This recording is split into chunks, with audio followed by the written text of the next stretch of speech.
Yeah, make sure. Yeah, I'm gonna send you the link when he posts it.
Welcome, ladies and gentlemen. Ladies and gentlemen, welcome to the Side Jawn.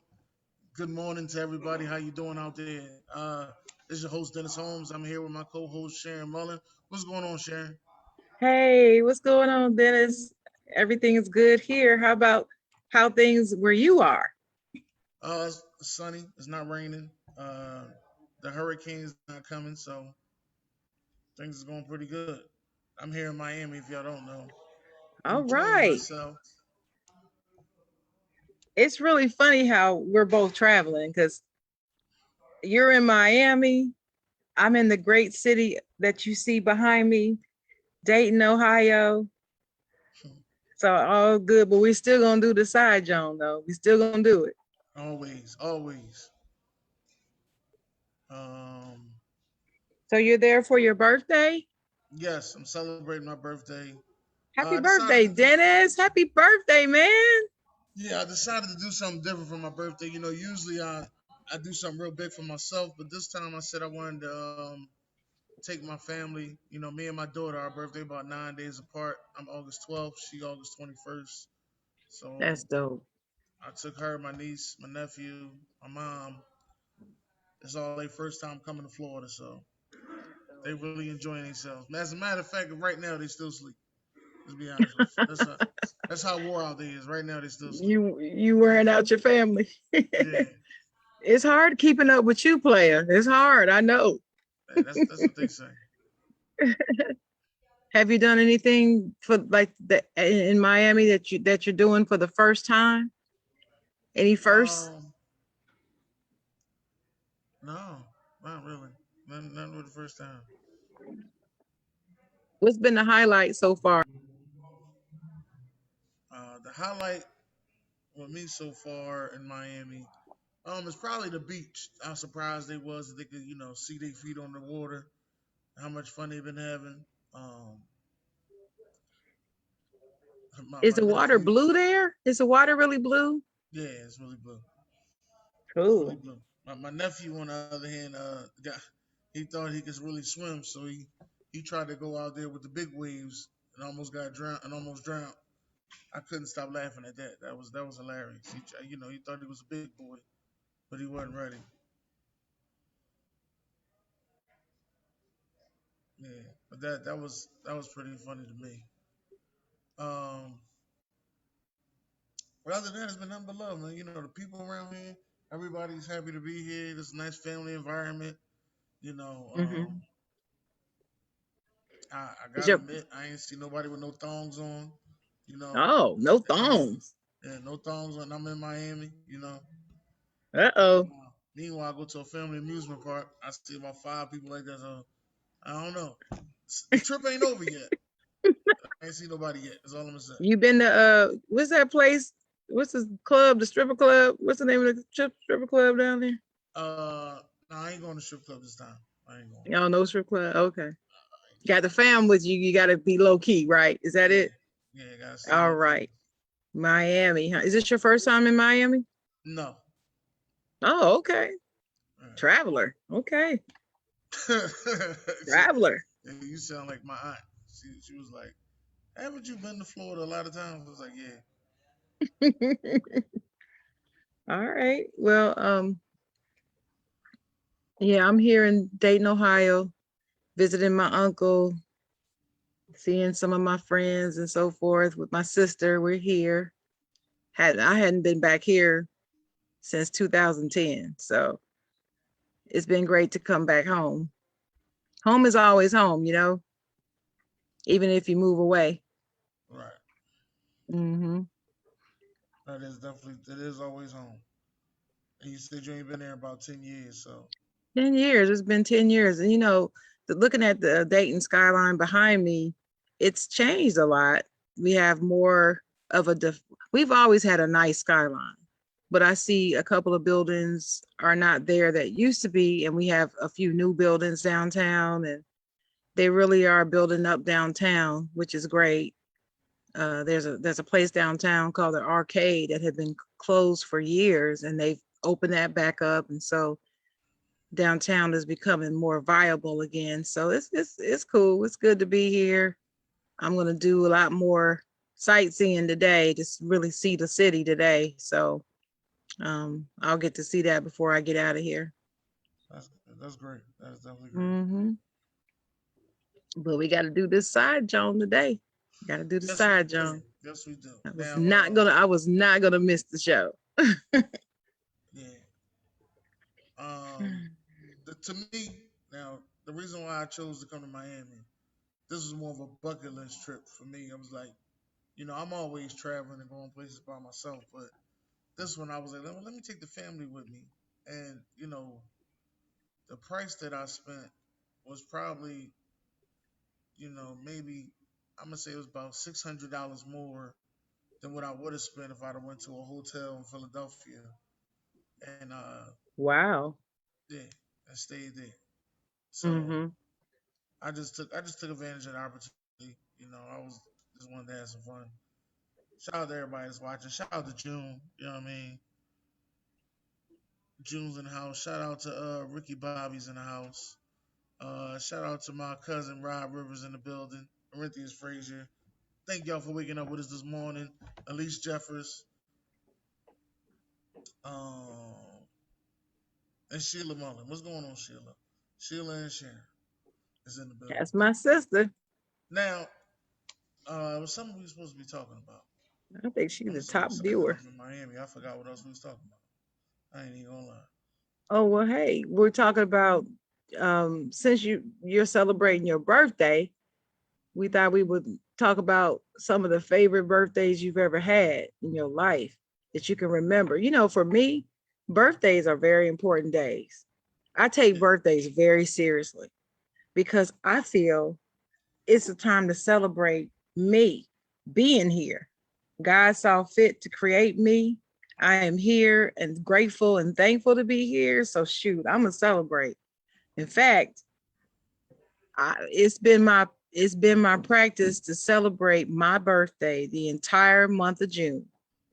I start June 1st. I go all the way till July 20th. So it's the whole month of June plus 20 days into July. And the only reason why I stop at July 20th is because that's my son's birthday. oh, So okay. from the 1st of June to his birthday, I let him have his day. So I celebrate 19 days into July, really, technically. And then on the 20th, we celebrate him. But yeah, it's 50 days of chocolate. That's what I call it.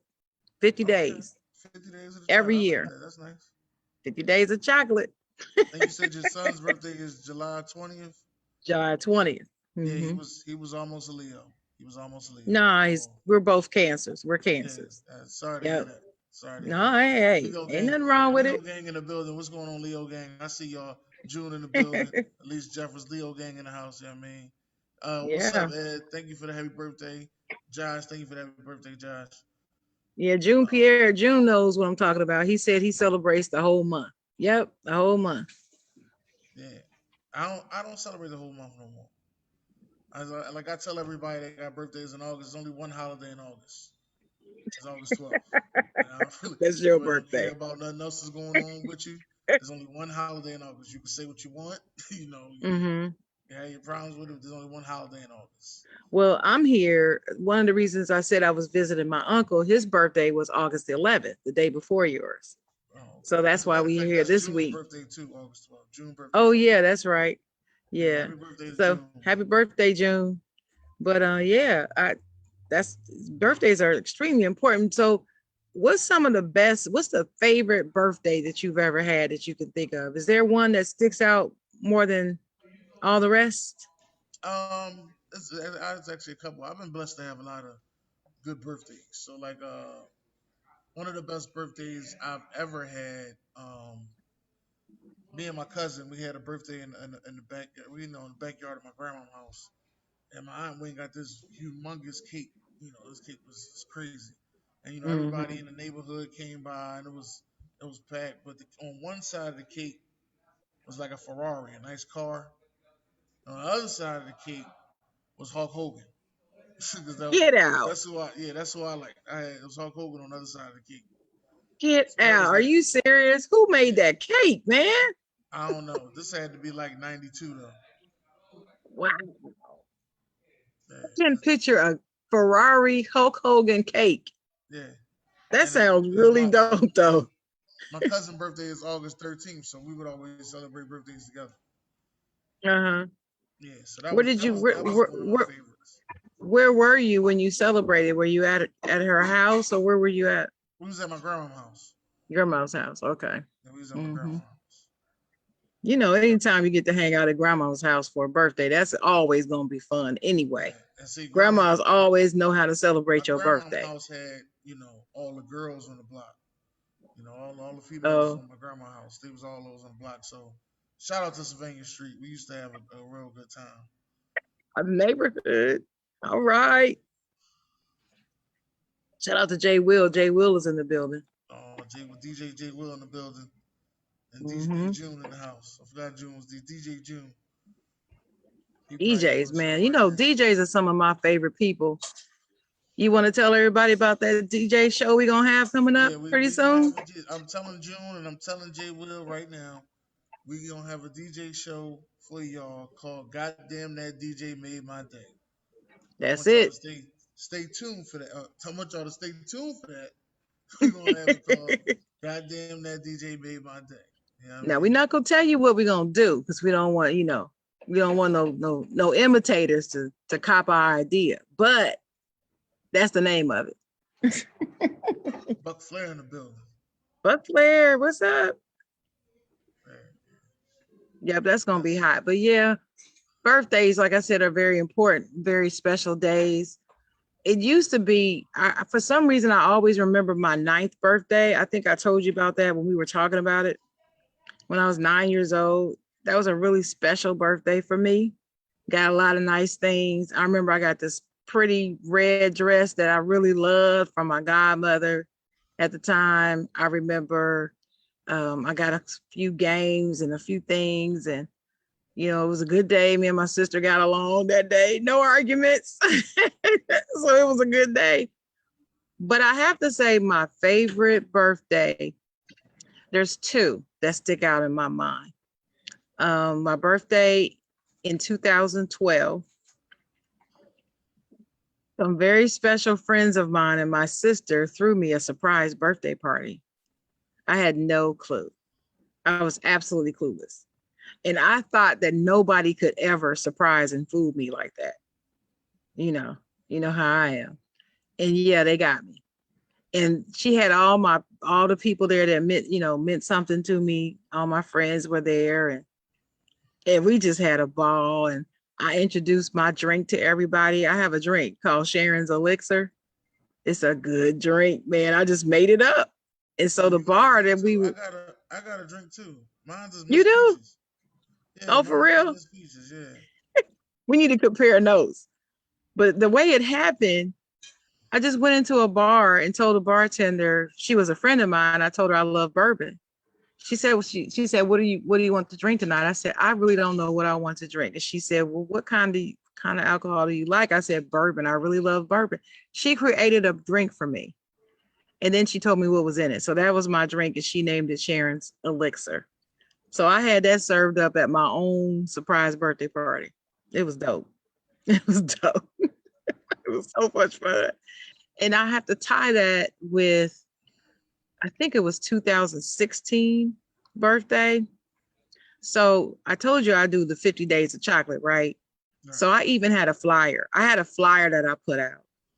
And I told people what I was doing Tuesday, Wednesday, Thursday, Friday, Saturday. So I had different little sections on the flyer. You can catch me here, here, here, here, right? And I posted it all over Facebook. Hey, you know, come see the chocolate writer. That's my name, right?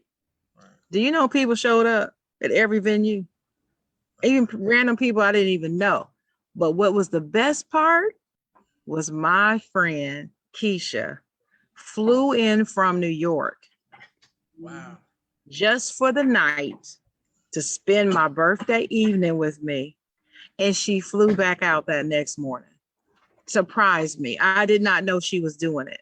I'm sitting there because remember, I told everybody where I'm going to be, right? And here she comes walking up on me in the club. Oh my gosh. And I know my sister had something to do with that. So shout out to my sister Sheila, because she made that happen too, along with the surprise birthday party. And it was just one of the best birthdays ever. So I'd have to say those two, Ty. Mm-hmm. I think if I was to pick another birthday, um, it'll probably be when I turned 21. We used to go to the club a lot. You know, I was a big club guy. So we went to this I one can't club. picture that. I can't picture you in the club. I was there every week. but You know I'm kidding about that. so we go to the club. Name of the club is called Chrome. We get there, and right before we walk in, we always got a pregame, a bottle of liquor. So I think somebody dared me, like, man, you ain't gonna finish that bottle. So I finished the bottle. I walk in, I'm cool. I'm talking to a couple ladies, everything going by smooth. Some reason, somebody stopped talking to me. I end up standing right next to the speaker and going right to sleep. I don't know Get how. out. Right next to the speakers, I go right to sleep. And I'm over there You and go I'm to knocked sleep out in the club next to a speaker. next to a speaker. I'm knocked out. They trying to wake me up. It ain't working. You know, the bouncers, they already knew me. They came and gave me some water. Like, yo, you gotta stay woke. I'm like, yeah, what up? I'm going right back to sleep. So after all that, I finally wake up from that power nap, I would call it. When I woke up, there's 5 minutes left in the club. I try to go dance with this girl the last 5 minutes. I hear the DJ say, last song, y'all, last song. I said, what? I didn't slept that long. Then he just said last song. Like, damn. I Mm-mm. couldn't do nothing but laugh. I was like, yo, this is too funny. I didn't fall asleep that long. Yeah, How in the world do you fall asleep in the club? I can't fall asleep in a club. How does that happen? I was a workaholic back then, so I remember I had just got off work and got drunk. Because I think I used to have Fridays and Saturdays off. But that particular Friday, I was working. So I had went from the club back home, got dressed. I mean, went from work, went back home, got dressed, then went to the club. I know that's Well, what it was. I was tired as hell. I see people in the comments saying don't feel bad. Then they've done the same things though. I just don't get. There's no way. Well, first of all, I don't get drunk. I will get tipsy, but drunk, I'm just not gonna do. And second, if your DJ is good, you're not falling asleep. So I don't know what DJ that was. I hope you didn't go see him no It had more, nothing to do with cause the DJ. I don't want to embarrass DJ. It had nothing to do with the DJ. okay, but I don't see how you sleep when you got a good DJ, man. No, it had to do with I'm on the flow. that work schedule and that liquor. They Oh, combined and that was a took me bad out. combination. Yeah, it just took me out. It took you out. Took me out. You were down for the count. Yeah, I was done. Did your night end well that night? Oh yeah, I had a good night that night. I bet you did. I had a damn good night. I had a good night that night. Anybody interesting? Anybody interesting stick out in your mind, or No, you don't want to talk about that? ain't none of them, ain't nobody interested in that. Okay, so Josh Bailey said I be cutting up in the club. Yes, I do. I don't stay off the dance floor. I'm cutting up in the club. I mean, that's what you're there for, right? But I will say this though, Dennis. It's been hard in the 2000s to go to the club because now all people want to do is stand around.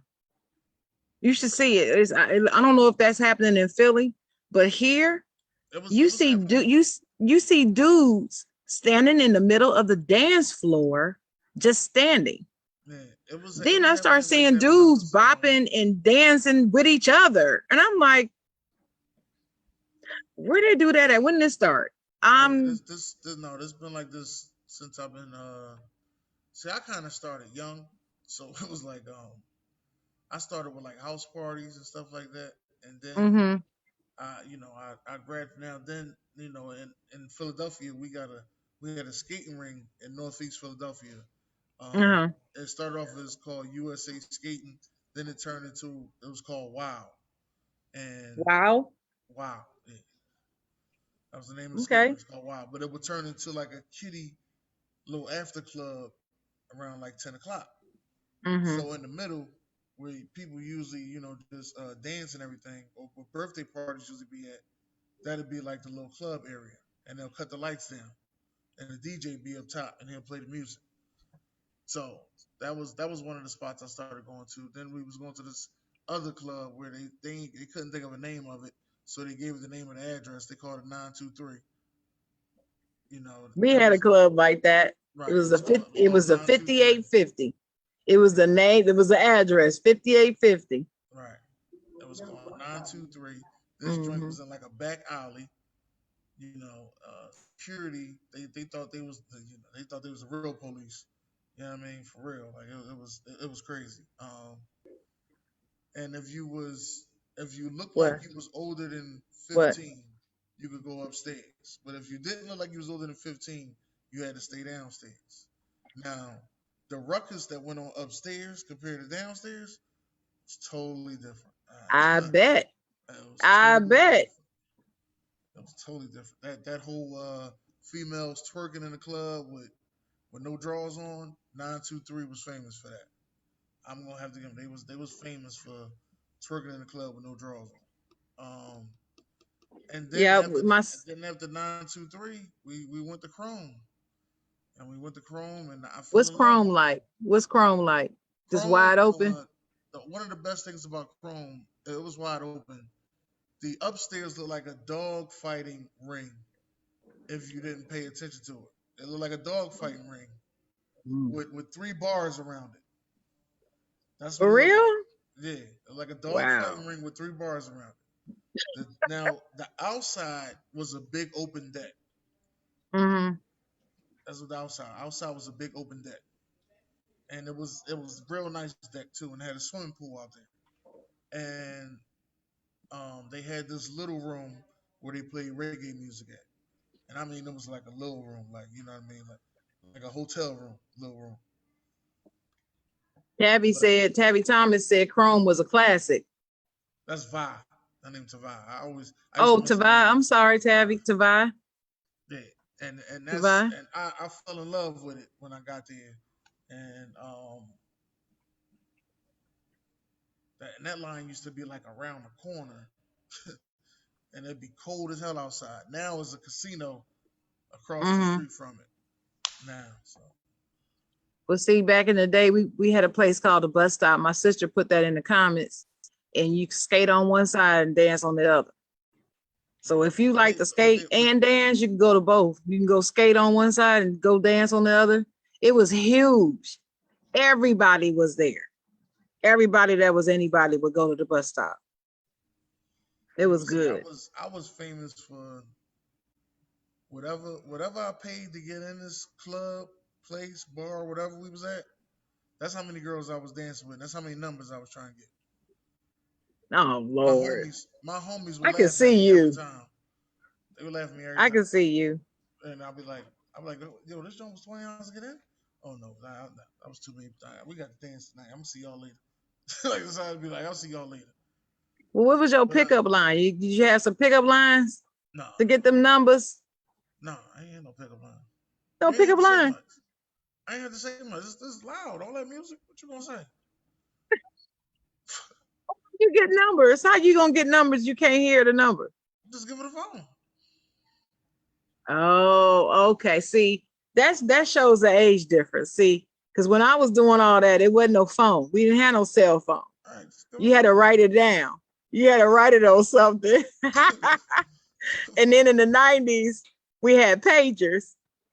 What's your pager number? We still had to tell them your pager number so you could page from your number, from your pager. We had to get the pager number. Yeah, it was. I just give them a phone. Here you go. Oh, to y'all young folks out there that don't know what a pager is, Google a pager.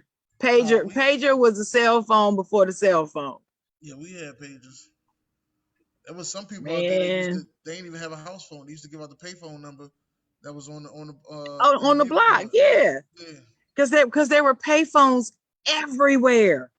yeah. Everywhere. You couldn't go nowhere and not see a payphone. Now, you see a payphone now, you want to stop and take a selfie with it because you're not going to believe, people are not going to believe you saw a payphone.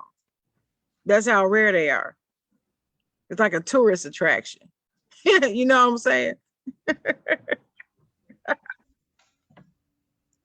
But anyway, I mentioned pickup lines. So, I'm in the media, right? Right. So in the media, you go places to work on a story. You always got to think of what I call pickup lines. These are not pickup lines like you're trying to get a date, but these are lines that get you the interview.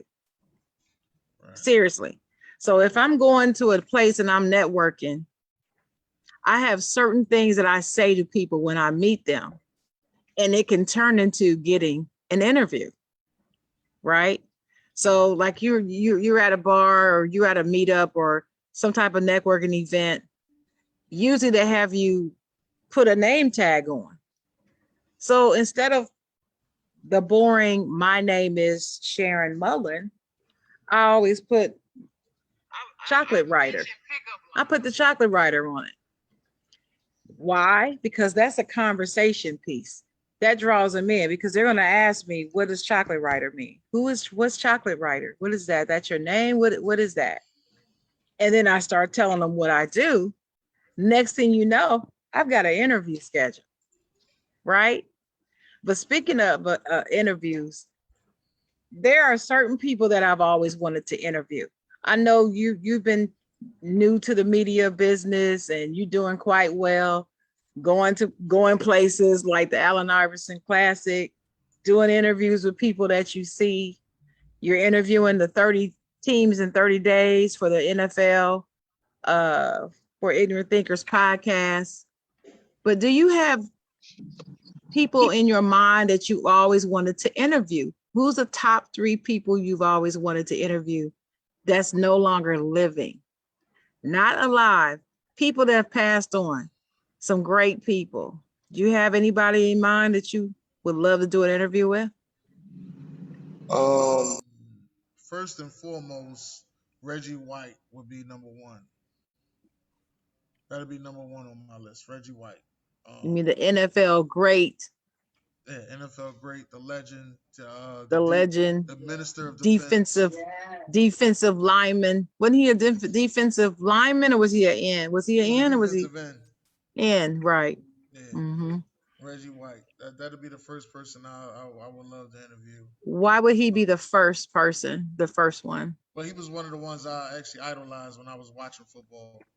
I actually wanted to be him, so um, that'd be the first. What's something you remember about Reggie White that you always loved? One of the things that I always remembered about Reggie White was I'm gonna have to say the way he could take over football games, you know, without, it was like he could take over a football game, and he made sure that he used to just like throw offensive linemen around. Like it would literally Mhm. look like he was just like tossing them with one hand. And I was like, how, Right. how is he doing this? Like, and me and my uncle, we would sit there and we would talk about, I was like, I don't know how he does it. Then, come to find out there was a movie he had called The Club Arm, where he would get underneath their arm and he would club them. And Mhm. with their momentum, they would fly over because they were trying to keep up with him. That's how fast he was. So So, he had it was a technique to it. It wasn't by chance. He actually it was an actual strategy behind it. yeah, it was extra strategy. Yeah. That's That was cool. that was one of his moves. It was called The Club Arm. One of And the things I always liked about him was that he would, after he would knock the crap out of the player, he would put his hand out and help him up yeah. and say, And God bless you to him or something like that. yeah. Yeah. Oh, when Michael, I found that out, I thought that was really cool. Michael Yeah. Irvin had one of the funniest stories I ever heard about Reggie White. He said, man, we was playing Green Bay. He said, man, I was cussing and cussing. And Reggie was like, Michael, I was like, what you want? He was like, God bless you. Because I couldn't say nothing else. It was like, what? Yeah, when you throw God up in your face and you cussing, Right. it'll make you stop dead in your tracks. It'll make that all of that stop. Well, I tell Definitely. you, one of the top 3 people no longer living that I would interview would have to be Maya Angelou. Mm. I really want to interview her. I loved her. I followed her. I've read almost everything she's written.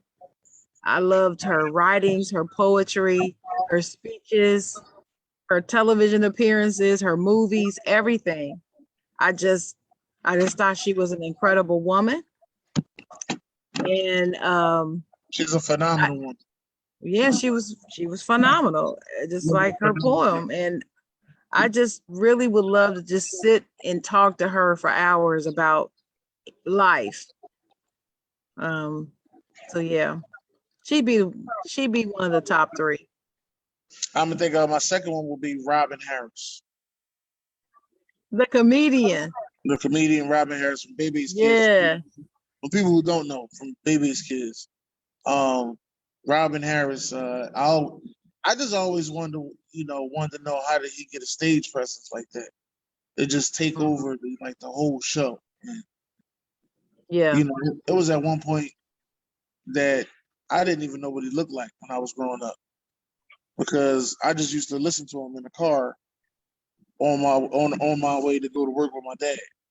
So I didn't know what he looked like, but I know I used to be laughing at all his jokes, and I couldn't understand how am I laughing at a guy that I don't even see making these jokes. Then when I finally seen him, and then it was even funnier. I was like, damn, that's crazy. I used to just laugh at this guy just by listening to him.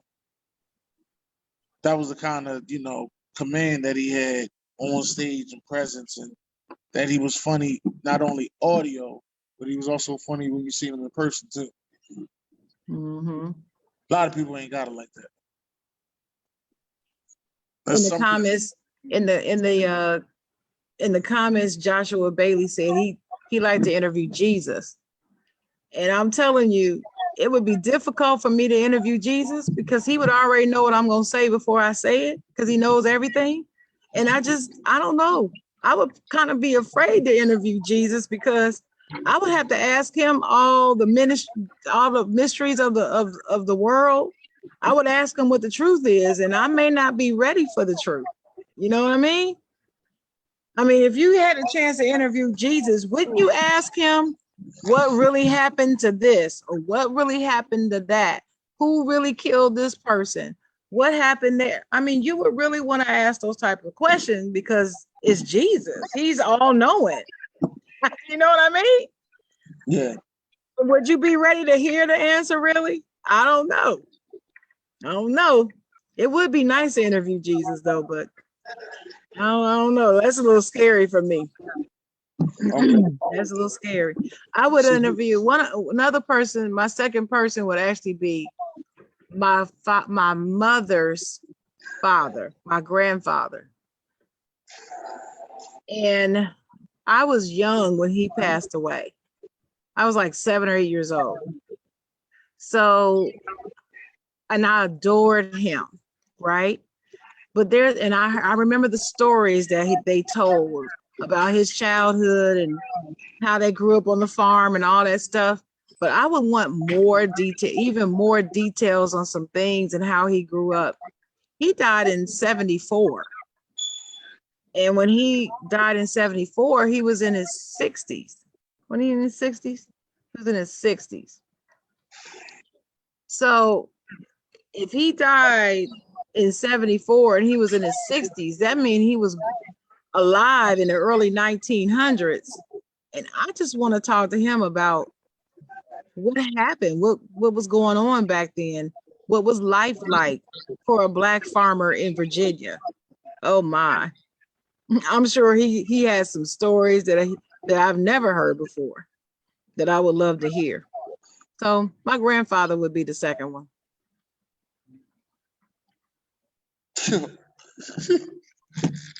Just ignore Josh. I'm not even gonna read that. Stop. No, not even gonna read it. Jay will too though. Jay will gonna say I know it. Talking about OJ did it. Jesus will tell you OJ did it. That's what he said, y'all. Jay Will said that Jesus would tell you OJ did it. If y'all don't know Jay Will, if you go look on his Facebook page, you'll understand why he said that. Or if he will find some of the craziest stuff to post on his Facebook page, yes. Stay in Facebook jail. Look, he made me have to ask him, where do you get these things from? Right. I just don't even understand. I think he in a group called "You Ain't Been to Facebook Jail Yet." Watch this. Oh, for real? Probably. It probably is true. But yeah, you got a third one? My third person that I would want to interview, for me, it would probably be Biggie Smalls, the Notorious. Oh yeah, the Notorious. Notorious. Mm-hmm. Yeah. And I probably ask him. I'll probably ask him other questions like, was he really going to leave Bad Boy? How come he didn't put enough effort into trying to squash the beef for him and Tupac? Mm-hmm.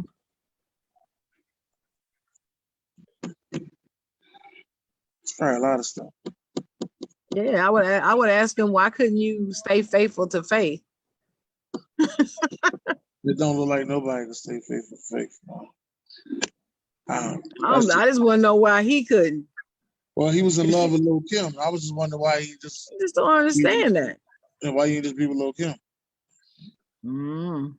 Because he made her a star. Yeah, he did. Well, he gave her start,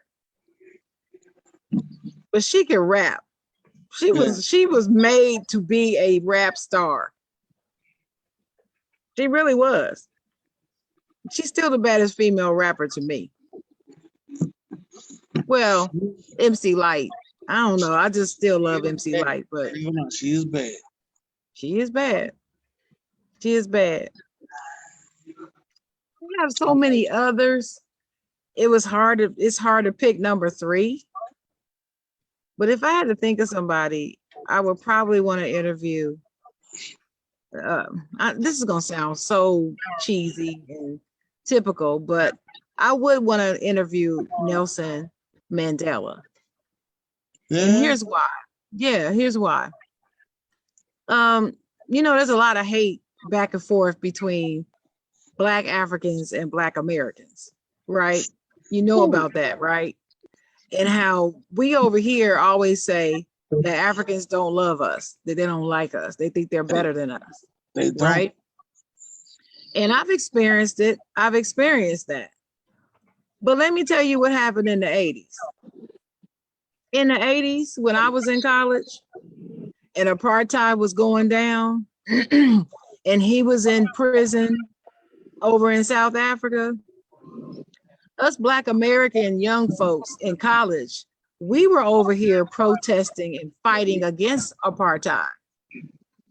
We are the ones that put pressure on the big American manufacturers and big conglomerates and big companies to divest and boycott South America. We did that. We protested in the street. We boycotted their products that they sold. We did this. This was our movement. And so when our apartheid finally, listen, we were so serious. We got Coca-Cola, the last American company who refused to divest from South Africa. We finally made them because we stopped drinking their products, period. All of them, all Coke products. And when we did that, they finally changed their mind and they divested from South Africa. And after Coca-Cola did that, finally apartheid ended up ending after that. We did that. And so the reason why I want to interview Nelson Mandela, I want to first ask him, did he really realize what we did and what the power of Black Americans had over what happened in South Africa? Does he realize we did that? And I really want to know. So, I mean, they can sit over there and say whatever they want to say. They would still have our apartheid if we didn't protest over here and take action the way we did. So that's the militant Sharon coming out, because I'm telling you, I was all up in that movement, all up in it. From Michigan to Washington, D.C. We were not playing. Yeah, y'all did a good job. Hey, we ended it. Definitely did a good job. Remember, we boycotted any entertainers that would go perform in South Africa. When they came to America, anywhere in America, we stopped buying their tickets. We stopped buying their music. That's because y'all had a real boycott back then. Oh, it was serious. Like nowadays, we don't have a real boycott nowadays. Like you know, H&M did that thing when they had the young boy that had the hoodie on, and right. Maybe the T-shirt said "the coolest monkey in the jungle." People still buying H&M. Of course. H&M right now should be out of business, just like the rest of them stores, like Strawbridges and the rest of them stores. Right. Abercrombie and Fitch. Right. Bye. If that was in the 80s, they wouldn't be around anymore. Sure wouldn't. Because that was a real protest. Now they got this thing called the cancel culture. And as T-Pain would say, you only cancel for about 3 days. So yeah. You'll come back. Jay Will said my new name is Sister Soldier. Nah, I can't compare to Sister Soldier. That's that chick right there. She the real deal. Yeah, Josh Bailey is crazy. It's also he wanted to interview Shaka Zulu. Josh Bailey is crazy. Right. Now, out of all these people that you wanted to interview, things like that, the one thing I always wanted to know about, because a lot of people that I want to interview is like childhood people that I seen and I kind of idolized as a child. Like if I wanted to be a comedian, the comedian I wanted to be was Robin Harris. And if I wanted to be a rapper, the rapper I wanted to be Biggie Smalls. And I wanted to be a football player. The football player I wanted to be was Reggie White, Right. That was me. But since we were talking about this, anybody alive right now that you like them? Just like one person.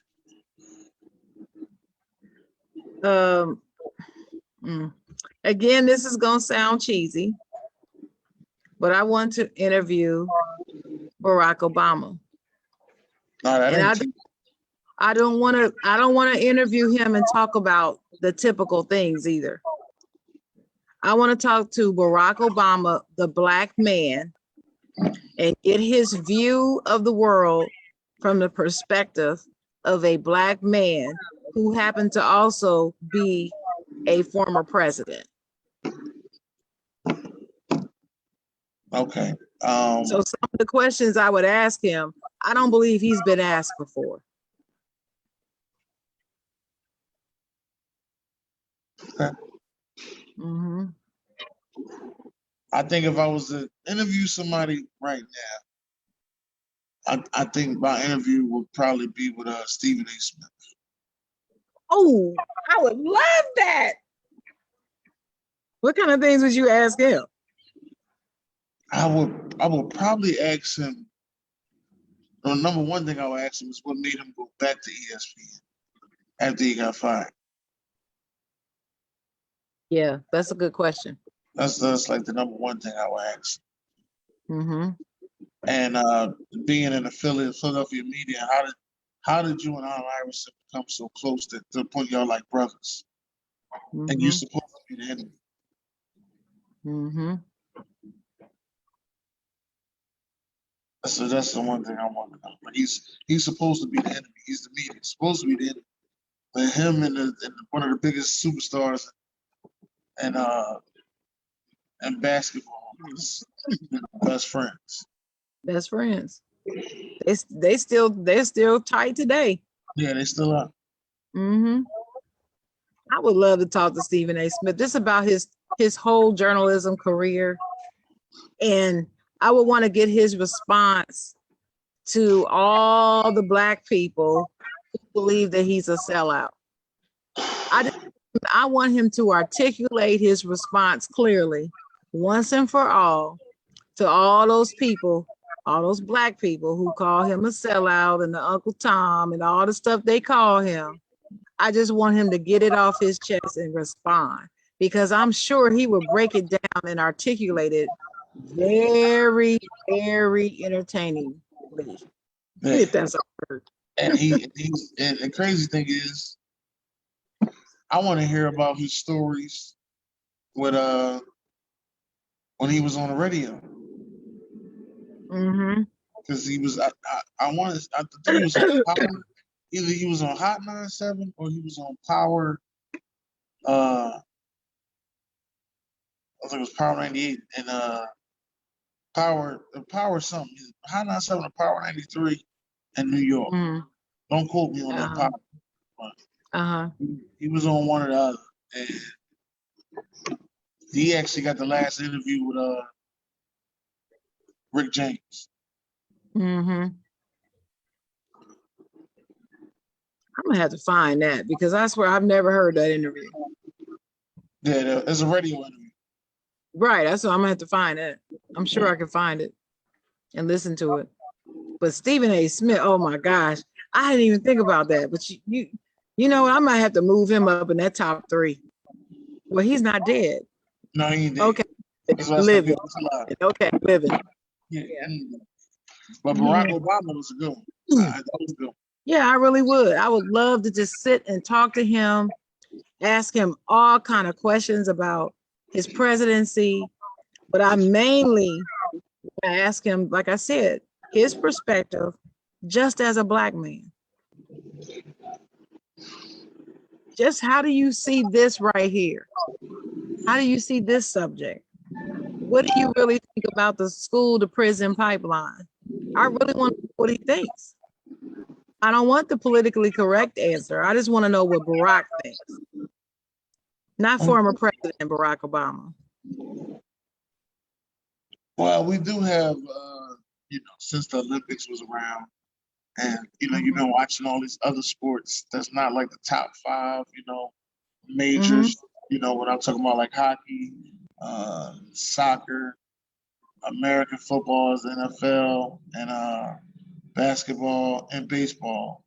Mm-hmm. But besides those 5, what is another sport that you would like to, play? It'd have to be tennis. I've always been fascinated by tennis. I played tennis some when I was younger. I took tennis class in college and I had gotten to be pretty good. You know, I could hold my own. I'm not saying I could win any championships or anything, but excuse me. But tennis, it would be tennis. One would be tennis. I think that would be the first one. I was already a good bowler, so I guess tennis would be it. Yeah, I'm pretty good at bowling. But I'm kind of the worst in my family. Compared to my sister and my brother. My sister and my dad. Sister and my dad, they beat me all the time. Like, in order for me to beat them, I got to get them on the first game. Because they rusty. So I got to get them on the first game. That's how I beat them. That's it. At the first game, they done warmed up. But besides that, I would probably try the Jamaican bobsledding. I'd be on the bobsledding team. Whoa, what? I'll be on the bobsledding team. That look fun to me. You got to push that thing, go flying, then you got to jump in it, Yeah. You got to run and jump in it. And I think if I was to try another one, it probably would be golf. Well, that's my second one. Because, I've told you before. You a golfer, though. That's your thing. Yeah, I told you before. My sister and I, we've won trophies. Right. So, yeah, I could do some golf. I want to return to golf. But let me tell you about this golf thing. With women, we have certain parts of our bodies that can get in the way of swinging a golf club, if you know what I mean. So I'm going to have to figure out a way that, I can return to playing golf. Yeah. Maybe you got to widen. I'm gonna leave it at that. Maybe you got to widen your stance a little more, No, it ain't about the stance. Because see, you have to hold the club a certain way so that you can hit it straight. And when you take your swing, there can't be anything impeding your swing. If anything impedes your swing just this much, it changes the whole trajectory of the ball. So, yeah, that's my dilemma. Yeah. Yeah, well, Josh said he was going to do badminton. Vi said she was going to do volleyball. Josh said tennis is hard. Tennis is not that hard, but I'll tell you one thing it is. You have to be constantly moving. Constantly. You don't move until somebody gets out. I remember that time I got drunk, I was playing tennis on the Wii. Man, that was an experience of a lifetime. Not team Wii tennis. Wii tennis. Wii tennis. Tennis on the Wii. If anybody ever played tennis on the Wii, they know what I mean. You really be into it. I forgot all about the Wii. For a while, everybody was talking about Wii. Then all of a sudden, you didn't hear nothing about it. Yeah, that's usually how things is. They usually flop in and flop out. Mm-hmm. That's usually exactly how things is. They flop in and flop right out. So would you want to try any other sport? Bobsledding and golf, huh? Bobsledding, golf. I already do bowling. I'm not gonna do that icing. That look like scrubbing floors. I think I'm cool with that. Curling. That's curling. That's curling. Curling. What about synchronized swimming? Synchronized swimming. Water polo. Water polo. Mm-mm. Nah. I will tell you, I wouldn't mind doing the regular polo on a horse, but that's kind of hard. You got to control a horse and hit a ball. Right. You have to really be coordinated to do that. Yeah, I ain't built like that.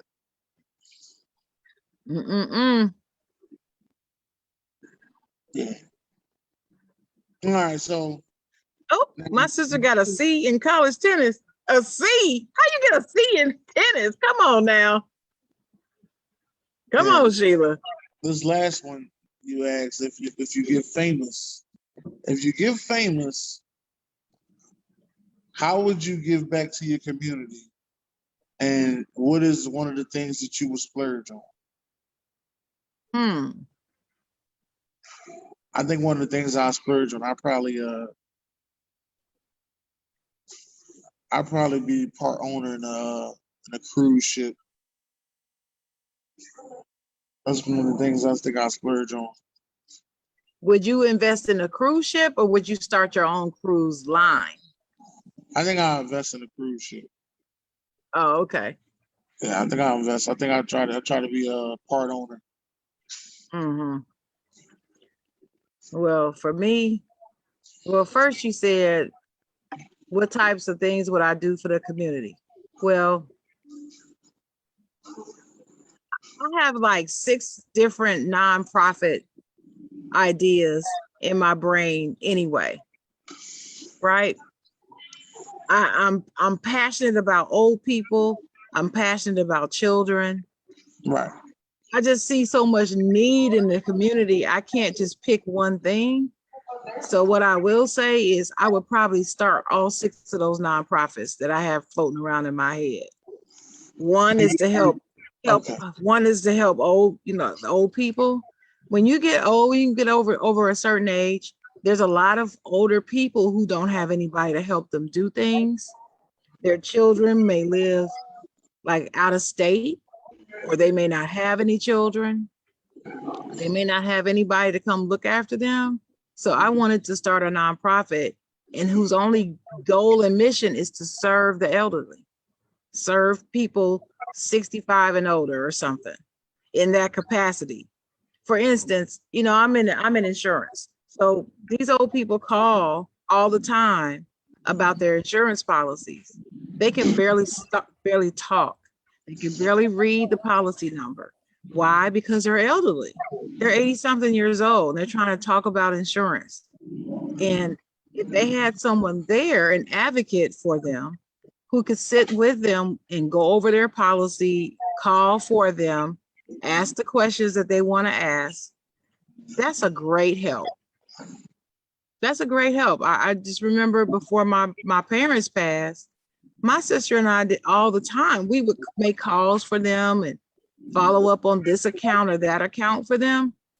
What if I could have a nonprofit where you can actually sign your relative up or your mom or dad or somebody up for this type of service to help them? But the crazy thing is, a lot of them elderly people, first of all, they don't trust nobody. That's number one. They don't. And number 2, you got some of them that ain't got nobody. That's what I'm saying. They can sign themselves up. That's what I'm saying. That's what the nonprofit would be there for. But I do understand what you mean. There are a lot of older people who won't let go, who refuse to allow anybody to do things for them. That's true.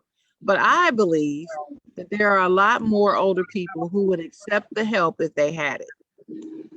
I really believe that. And I talk to some of them every day. But it teaches you to be patient with them on the phone because they're trying and they're older. So you just have to be patient.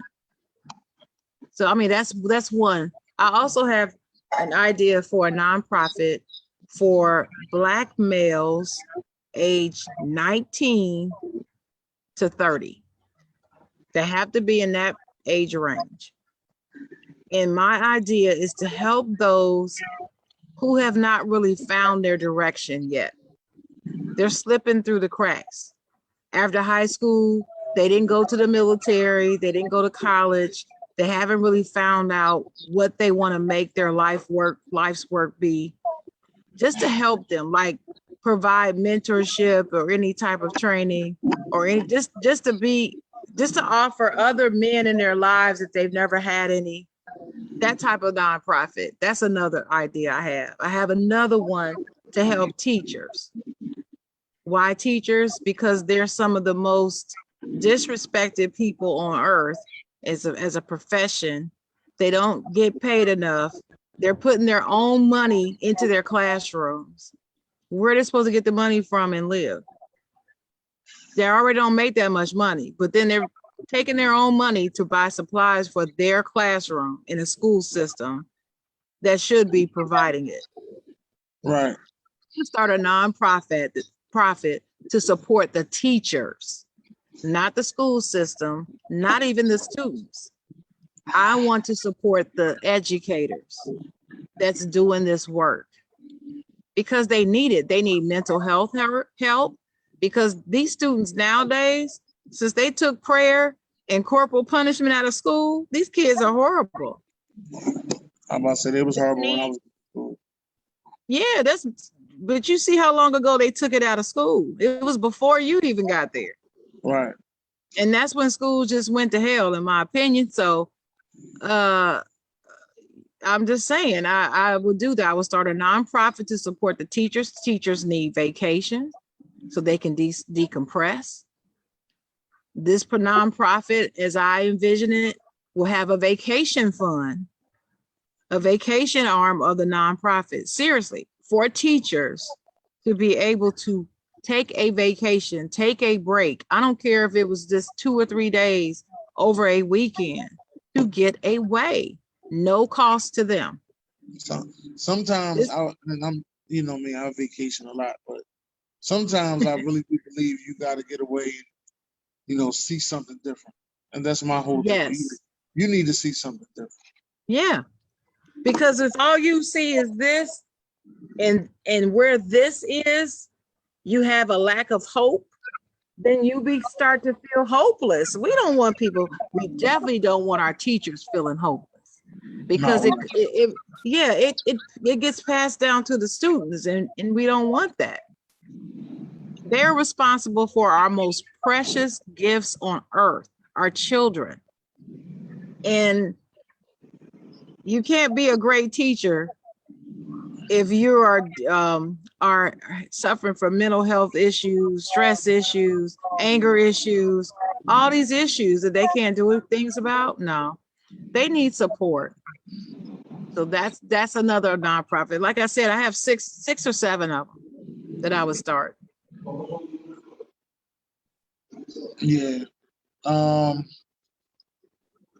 What else would you do for the community? Yeah, my thing is to try to help the youth. I would try to help the youth as much as possible. But if you're going to help the youth, you got to help the parents too. So, you know, that I know when I was growing up, it used to be a lot of help out there for parents. You know, like they couldn't get what they need. They go to these programs to go get what they needed or whatever. But a lot of those programs ain't funded no more by the government. So I would try to see if I could, you know, open some of those back up. Just to help those parents out that need help. Right. And a lot of parents, because like a lot of young parents especially. Yeah, like them after school programs and stuff like that. Like, don't get me wrong, it's CCIS out there. I don't know what y'all call it. There's government funding out there for after school programs and stuff, but not everybody qualifies for it. You're right. Like I was thinking maybe I'll start an after school program and a summer program. Right. That'll help the kids out. I would, and you could include on that, Dennis, track out, because you know there's year-round schools, and they need track out services. Like after school in summer, they need track out services because their schedule is not the same as traditional. And I would try to get it to where as though the kids will get a stipend. I won't say they get paid, but they'll receive a stipend. That'd be cool. Yeah, so that way they can, you know, the kids can come in and they can help, you know, clean the community, get paid for it. You know, they'll have a good time. Now they got some money in their pocket. They feel different about certain things. Yeah, I also have an idea of a nonprofit whose job is to assist nonprofits. It's really a good idea. And all this nonprofit would do is assist other nonprofits. assist them with like business development, assist them with structure, making sure their taxes are in order so they won't lose their 501c3, all of that. That's what we would do. Y'all listening to the Side Jawn, all the way from Miami and Dayton, Ohio. That's what we doing, baby. That's what we do. That's what we do. I'm sitting here thinking about what else I would do for the community, because that, you know, that one you was talking about with the guys that's like 18 to 30, they don't know what they doing. To me, if they just extended Job Corps another 6 years and put, you know, some mentors in there to help those kids out, that's kind of what you asking for, to be honest with you. It really is. It's like Job Corps were just like, you know, with a mentorship program. Yeah, and in all these years, they have never done that. And that's the reason why I would start my own. Because I mean, I support Job Corps, but it's more than just job skills. It's more than that. It's like, okay, young man, 27 years old, has never held down a job more than 6 months, doesn't really know what he wants to do, doesn't really know what it means to even be a man because he never had a father in his life, or uncles or cousins or any male role model. He's kind of out here lost. What does he do? Where is there a place for him? There's plenty of programs for high school young men. There's plenty of programs for young men 18, 22 who are enrolled in college. There's plenty, I've seen them. There's plenty of funding out there, programs for them. But what about those that are not enrolled in college? They're not an athlete with a scholarship somewhere. I mean, they're just not. What kind of help can they get? I've found nothing. I haven't found anything. Because Job Corps only looks at job skills and certain specific things. I'm talking about the whole person. Mental, physical, spiritual, education, all of that, financial. I don't believe that Job Corps has a financial literacy program. I believe that that's what they need. They need to understand what money is, how money works, that type of thing. They're not going to get that just on the street. They need assistance with that. Yeah. And I feel like they're like a lost segment of the population. Because like I said, there's plenty of programs all the way up through high school for young men. You can find them in every city. But after they hit 19, they're too old. They're too old for the youth programs. And then they're not in college. So they don't get assistance with the college programs because they're not in college. Then they haven't started, they're not in IT. They're not in this industry, that industry. So they're not getting any help from the programs that's focused on STEM. And, you know, you get all these programs now. Everybody wants to do STEM. So everybody's starting all these nonprofits focusing on STEM. What if they're not in STEM? What if they want to major in sports management? What if they want to go in that industry? Who's going to look out for him? Nobody. There needs to be a program for that. Someone needs to look at this particular specific segment of the population. And the reason why I am so focused on that is because I know someone personally who falls within this segment that needs this type of help. There's nothing out there. Nothing. So. Yeah, I definitely hear you on that. That's why I said the Job Corps should be extended with a mentorship program. Maybe you can get together with Job Corps of the world and see if you can offer that extension with the mentorship program. I could, or I could start my own. Never mind, you start your own. You start I mean, schools used to have all those things in them, all those skills in it. Financial literacy. You can, I took a financial, at my high school, they had I can't remember what it was called, but it was a class where we actually talked about finances within the class. They don't offer that anymore. And my high school was one of the top high schools in the nation.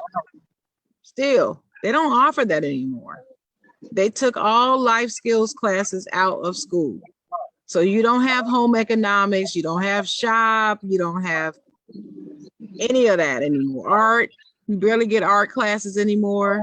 Music, gym, whole bunch of unhealthy kids sitting around in front of a screen. No activity. That's not good. No, it's not. Definitely isn't good at all. But it's almost time for us to end the show. I do have some last words. You have some last words.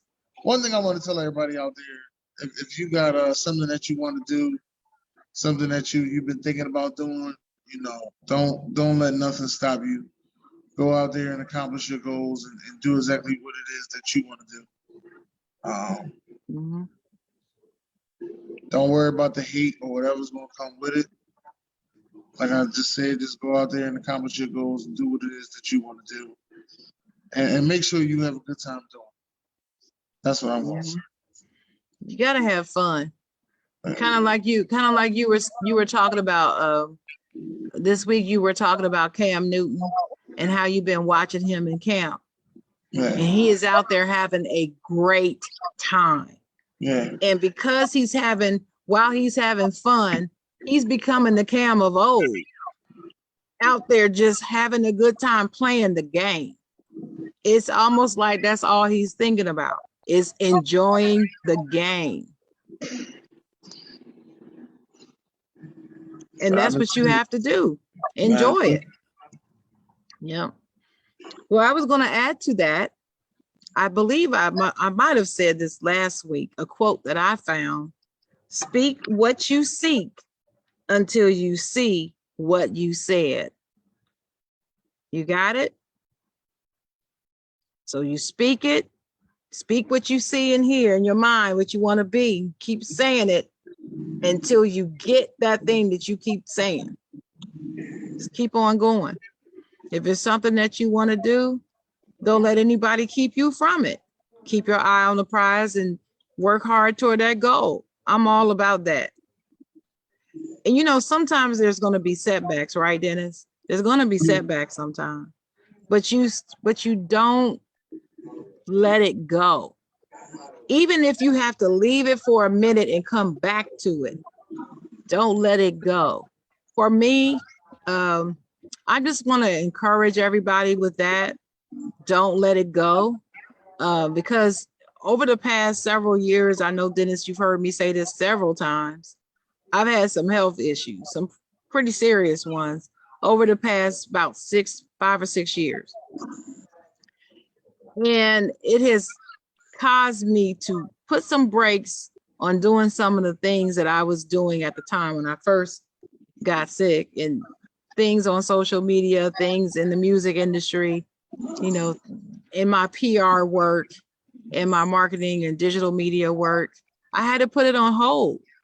And hopefully I will be able to return to that soon as I continue to progress with medical treatment and so forth.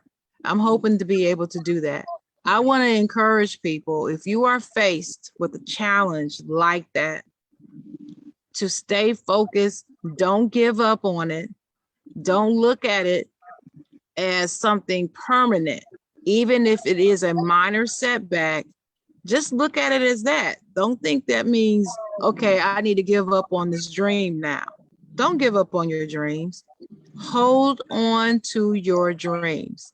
I want everybody out there to go to YouTube, and I want you to search for Hold On to Your Dreams, Yolanda Rabun, Rabun. Hold On to Your Dreams, Yolanda Rabun. And I want you to listen to her song. It will encourage you and inspire you. She's a great vocalist. And when she made that song, I remember going to her release party for that song several years ago. I'm losing track of time, so I'm not really sure if it was 4 years ago or 6 years ago. And when she created this song as a song of inspiration. And I just encourage everyone to take a listen. Well, ladies and gentlemen, thank y'all for coming out today. This is the Deacon Dan. Deacon Dan and Evangelist Mullen. That Josh Bailey is crazy. Josh is something else. But we appreciate y'all. We certainly do. Thanks for coming to the Side Jawn, y'all.